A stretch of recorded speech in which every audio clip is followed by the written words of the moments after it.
Cody Pratt is a 16-year-old and fourth-generation fisherman in Canton, Massachusetts. After searching his Instagram account, Easy Tiger Fishing, I was blown away by his passion for his career and how he handles comments from those who may have a negative attitude towards fishermen. I definitely took notes. In this episode, we learned about Cody's beginnings in the commercial fishing industry, how he balances school and fishing, and what his peers think of his occupation. We also hear about the lessons he's learned from his grandfather on how to become a successful fisherman, as well as Cody's opinion on graying of the fleet and his thoughts on the future of commercial fishing. Get ready to be impressed. Let's dive in.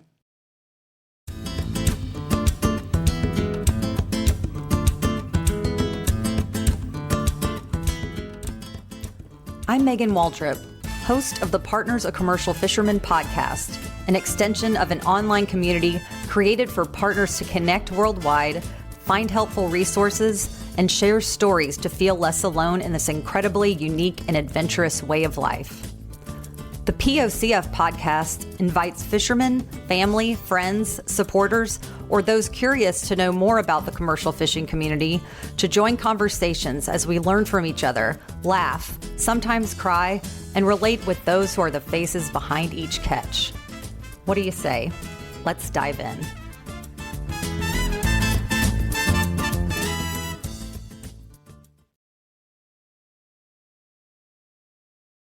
Hey, Cody, I'm so happy to have you on board. You're the first guest that we've had under the age of 18, I believe, if that's correct, right? How old are you?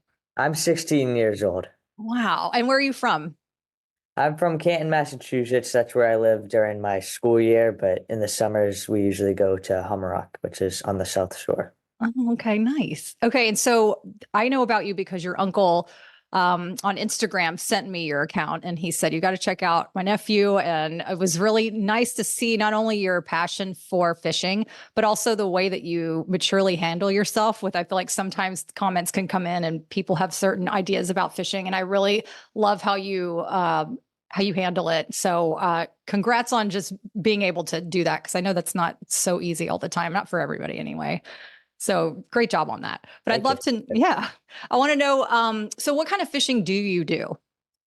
So I'd mainly do I do a little of everything. Now in the summertime, I'll fish with my dad full time on his boat, the Perfect Seas. We do Atlantic mackerel. Sometimes we'll catch a bluefin tuna every now and then, that's my favorite fishery by far, is those two. But when I get home from fishing with my dad, usually I'll go out on my boat. I have a little skiff that I bought with my money from fishing with my father last year, and I do some striped bass fishing.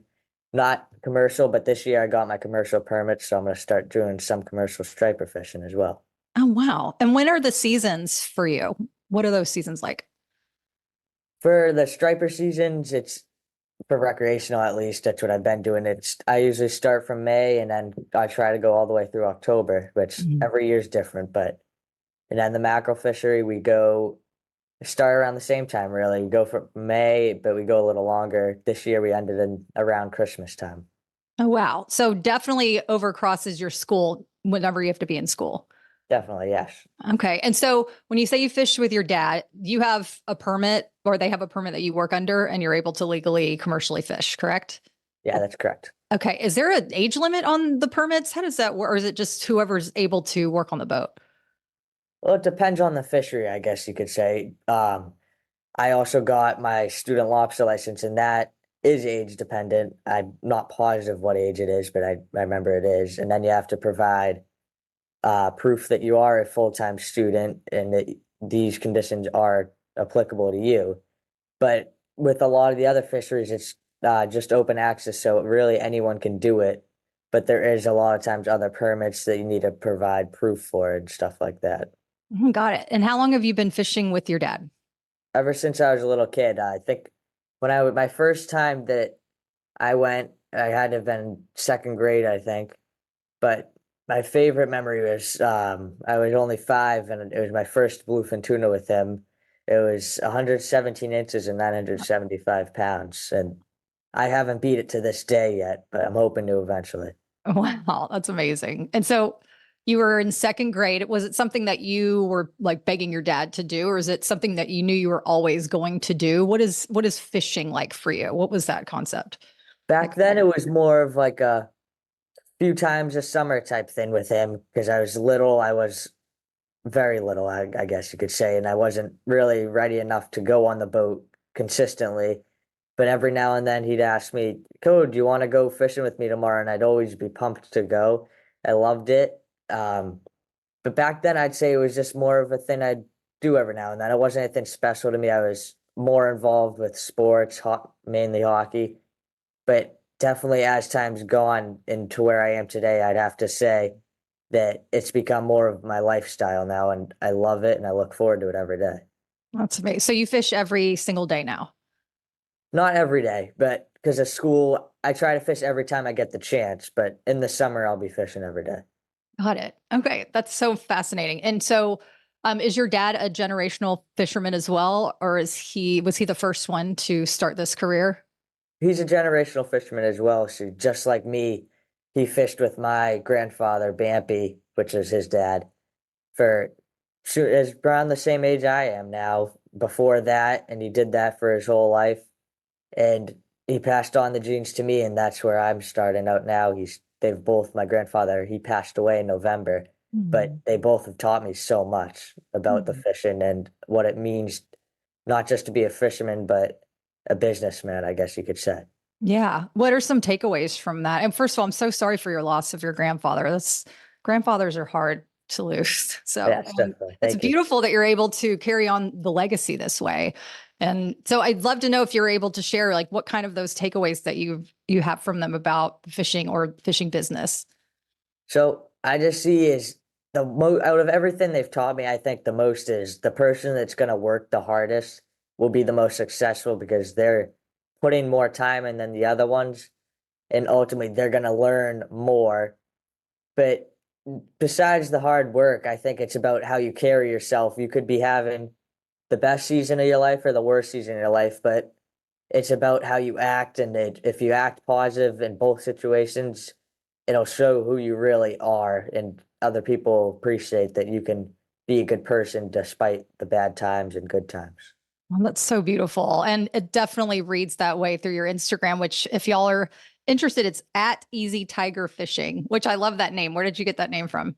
So my grandfather, that I bought the boat last summer, which he was still alive then, but it's all the time I thought about buying a boat, I'm like, I have to name it Easy Tiger because my grandfather, when I was a young kid, and even until for his whole life when he knew me, every time I'd be what he'd consider wild, he'd always just say Easy Tiger. And I thought that there's not a better name for a boat than that. And he named his boat, he had a 38 Northern Bay that he made custom. And he named that Bampy after me and my sister, Courtney, in honor of us. So I thought I should do the same for him. Oh, I love that. That's so special. And okay, so I know your duties have changed a lot since you first went on the boat when you were in second grade. So, what is your like when you get on the boat? Are you like any other deckhand? Do you have certain areas that you focus on? How does it work? So in the mackerel fishing, it's just me and my dad. And when I can't go or when I'm back in school, he'll be going alone. But when I'm there, he stays inside most of the day and runs the boat and puts us on the fish while I make sure everything on the deck is going exactly how we want to. And if there's any hiccups, we attend to them as quick as we can and get that sorted out. But with the scalloping, I'm getting just over the past few years, I've been doing that over the winter time when I can. And I have, there's more guys going with my dad. He has three people with him now besides him. And I'd say that I'm the lowest on the totem pole, but they're all helping me like learn how to do the fishery. And I'd say my job is to just really right now is to learn. So when I'm older, I can do it myself. But I help out on the deck still. They're teaching me how to do more. Yeah, yeah, that's nice. Okay, and how do your teachers and your peers respond to your interest and your passion for commercial fishing? Is there a dialogue there? Yes, there is. A lot of them, not many people really understand what it means to be a commercial fisherman, and you have to often explain it to them. But once you do, like my friends and teachers, they all think it's really cool, but the thing is they don't really see like all the work that goes into it. They just see through like Instagram or something the thrill that it comes with. Like they don't know that you could put in 50 hours at times or even more often to catch one fish, and that could be any fish from a tuna, striper, anything really. Yeah. Wow. And so as graying of the fleet is such a big issue around the world, I would love to know your opinion as a 16-year-old that has a vision for your future in commercial fishing. What do you think would help bring younger fishermen into the industry? Like, do you think there's something that needs to be changed or added to make it easier for young fishermen? What is your opinion on that?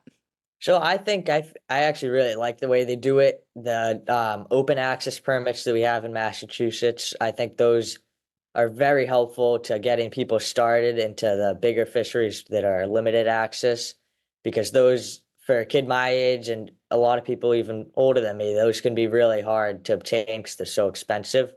But for example, the student lobster license, that's perfect because it's not like that expensive. It's affordable, and you can get a lot of the same perks from doing that that you would from doing it with 800 traps, where this would be 25.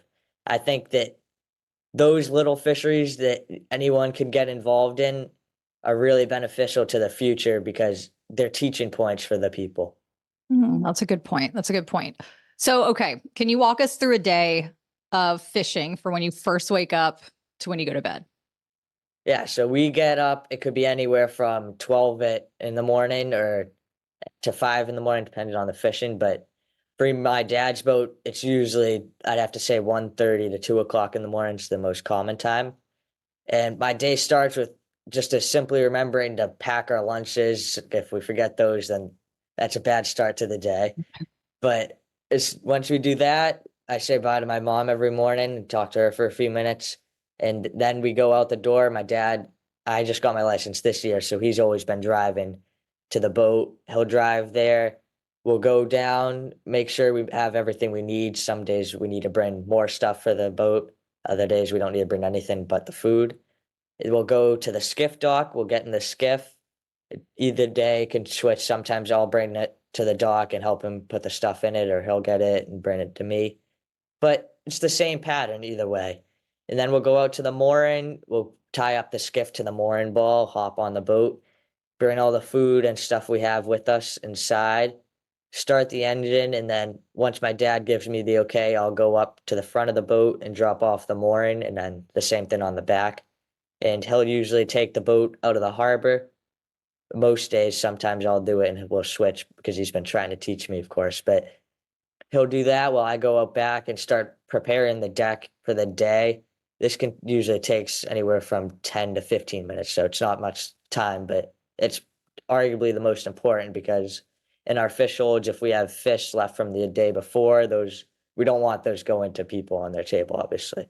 Yeah. But from where we're fishing during the summertime, it's usually a 2 to 4 hour ride out there, so I can get a nap in while we go there. But scalloping, it can be anywhere from a half hour to 3 hours as well. But once we get to the spots, if we're mackerel, my dad, he wakes me up when we're about to be there and we'll look around using our electronics to help find fish in the area. This is usually in the dark, but once we get a feel for what the area is going to look like for the day, once we'll start dropping our machines, the automated jigging machines, um, into the water, and then they jig away. That's all operated from a button inside the wheelhouse. And obviously, fishing's unpredictable. It could be a day that we're done fishing, we're full, the boat's loaded by 8 in the morning, or we could be out there until 6 at night and not catch a fish. That's just part of it, and that's what makes it fishing. Yeah. But every day's different, as I said. Like but you learn something new every day, which to me is the most important about it. And then once we do fulfill our needs, or we have to go in because it's getting too dark, we'll head in the same distance ride, but I'll usually let my dad lay down and take a nap while I drive on the ride in. And then we'll pull up to the pier. We unload our catch. This can usually takes around an hour or so. I would say, yeah, I'd say an hour. And once we're done with that, we go back to the mooring. I I've been learning how to put the boat on the mooring while driving it, and my dad gets it on grabs the buoys. Sorry, but usually I'll grab the buoys more times than not. And then we make sure the boat's cleaned up and it looks good for the next day we'll be going. And sometimes I get to do some bass fishing for stripers off the mooring for a little bit. That's sometimes my favorite part of the day. Nice. And then once we're done with that, we'll do the opposite of what we did in the morning. We'll get in the skiff, and then we'll go back to the skiff dock and tie it up for the night, and my dad will drive us home. It's just beautiful that this legacy continues like that. And I think it's really nice for people who don't understand what it's like to have a family fishing business to see how important it is. And it really is a part of, I always say, American history or of history of any fishery around the world. So thank you for sharing that. And then when you guys are dropping off the fish at the end of the day, is it the buyers there immediately? Is that a whole other thing that you have to deal with? Do you guys have a set buyer? Is there a market that you go to? Where does the fish go? So we have a buyer that will come for mackerel fishing. We have a buyer that comes to meet us every day. My dad, he's been working with them for a long time. He's very good to us. He'll come down. My dad texts him the time. He's always there on time. Very helpful for us. And he'll take the fish back to his company's place in New Bedford. But for scalloping, it's different. We'll have to unload our catch, and then me and my dad are off, or sometimes he has to when I'm in school, but he'll drive it to New Bedford to a company down there, and they'll sell it at an auction. But just over the past few years since COVID started, we started another like part of our family business of selling scallops to local towns around us and our town, of course, which has been really helpful, and the people love it because you can't get fresher seafood than that. Absolutely. And I didn't even know until I saw on Instagram was scallop fishermen just eating the scallops straight up out of the water, just like Oh yeah. peeling them off. And I think it's so great. Have you ever thought of another occupation, or was this was always it? Was this the light at the end of the tunnel? Well, I think about it all the time, but when I think about it, I talk to my parents about it, and I see like I know that there is a very more predictable future in other jobs like fishing. It could change and one day it could all be gone. But as much as I think about other jobs, as of right now, I can't really see myself doing them. I just think that fishing's like what I was born to do. I love it. Yeah, it's obviously in your blood for sure. And so, with that, what are some personal challenges for you aboard compared to other fishermen that you've worked with? Like, what have you noticed that is right now is kind of a little struggle or challenge? Yeah, I'll just say challenge. so since I'm younger and I don't get to fish as much during the like winter and school year, I obviously don't get to put as much time in. So it's more important for me when I can that I work as hard as I can to figure out as much as I'm able to. But I like the challenges in it, and I think that without a challenge, that there's nothing really fun, and that's for anything. But I think compared to the other guys, everyone can do it. It's just all about who's going to work the hardest. And if I'm fishing 4 days a week and they're getting the fish every day in a month, I don't think it matters as much because I just know I have to work my hardest to be at the same level. Absolutely. And so you've answered this many different ways, but I'd love to know if there's one thing that sticks out of why do you like commercial fishing so much? What is it about this occupation? Yeah, so it's not even really to me, it's the thrill of catching the fish. That's the least important. There's nothing I love more than working hard and seeing your results come, but the community of fishermen, we're all like one big family, I'd say. And to me, those people, everyone wants to help others. And those people are the reason why I love doing the commercial fishing. They're always friendly and they want to help others. And I strongly can say that the fishing community is one of the strongest in the world, if not the strongest. Love it. And so, what do you hope is your biggest takeaway from how you present yourself on social media and your advocacy in that way? Yeah, so my goal is to tell people like and show them like the good times of fishing, but I don't post as much about the bad, obviously, but I hope that people can see more than me than just a kid who's catching fish. I hope they know that, oh, this kid, he's working hard. He wants to do something with his life, and he's only young, but he's looking and willing to get started at this young age and has a very strong work ethic. I think that there's more to it on my page that people might not see, but to me, it's the most important to just know that I love to help others, and there's nothing that I like better than fishing right now, and I can't ever see that changing. Yeah. And how do you like, what are some challenges or feedback that you've gotten on your account and how do you handle it? Yeah, so I've had people tell me that, oh, we're the reason for like fishing stuff like changing around the world and other things like that. But anytime someone says something that I never take it as an insult, I just do my best to educate them and tell them that, hey, this might not be the case. It's just what you might see or read from something, because they're oftentimes they don't know about it. And I've never had someone necessarily be rude to me about it. They actually seem to be happier once you explain to them what's really happening. Mm. That's so wise and something I'm taking to heart because I feel that sometimes I take things personally and you're right. It's not about us. It's about the information given and to be able to give that information back with love is the most important thing. So thanks for that reminder. I appreciate it. And okay. So what do you see as the future for commercial fishing? I know that's a very big question, but what do you see for the future?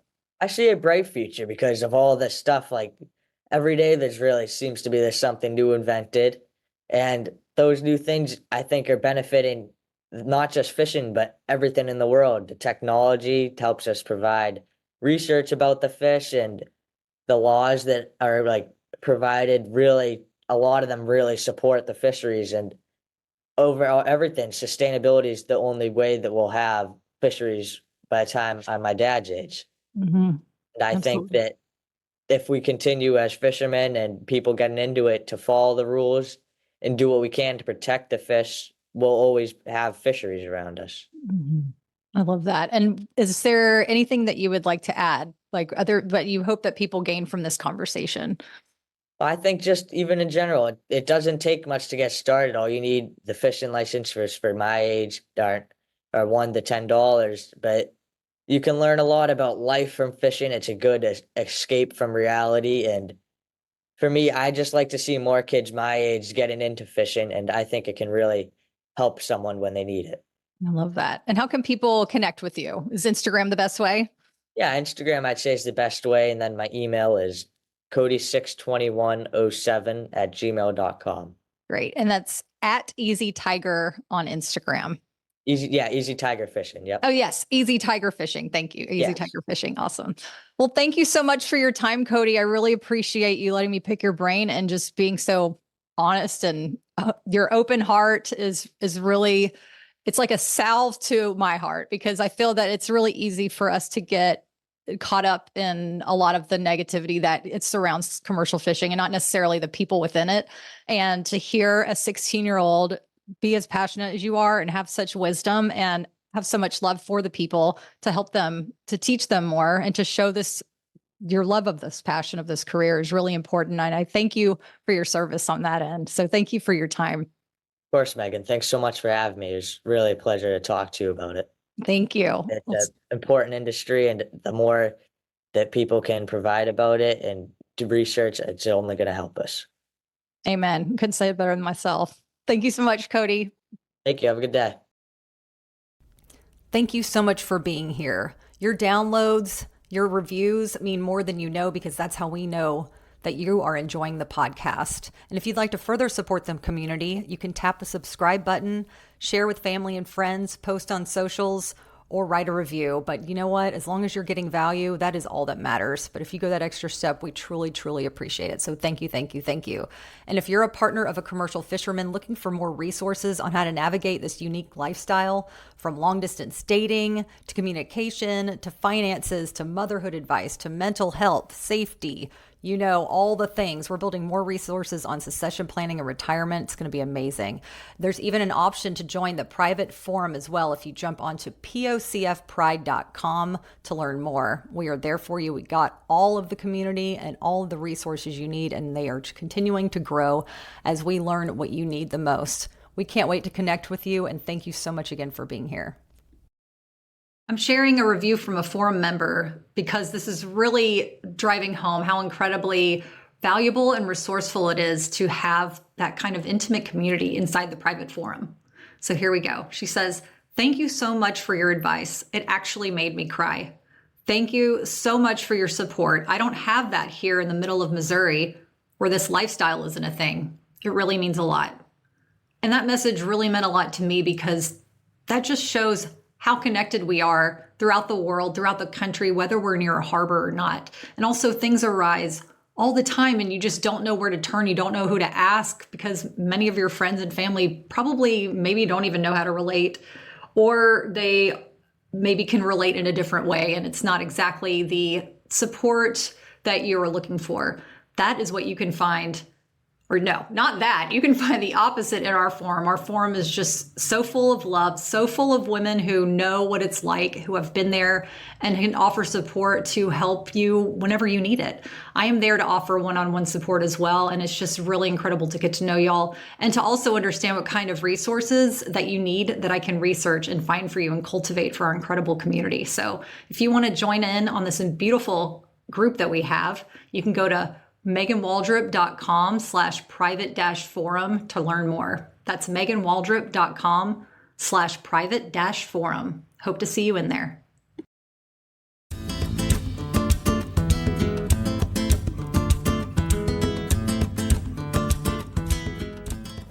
Thanks for listening today. Being here means you're a part of the POCF family, and we wouldn't be a community without you. I'm Megan, and this is the Partners of Commercial Fishermen podcast. As always, much love, POCF pride, and remember, you are not alone.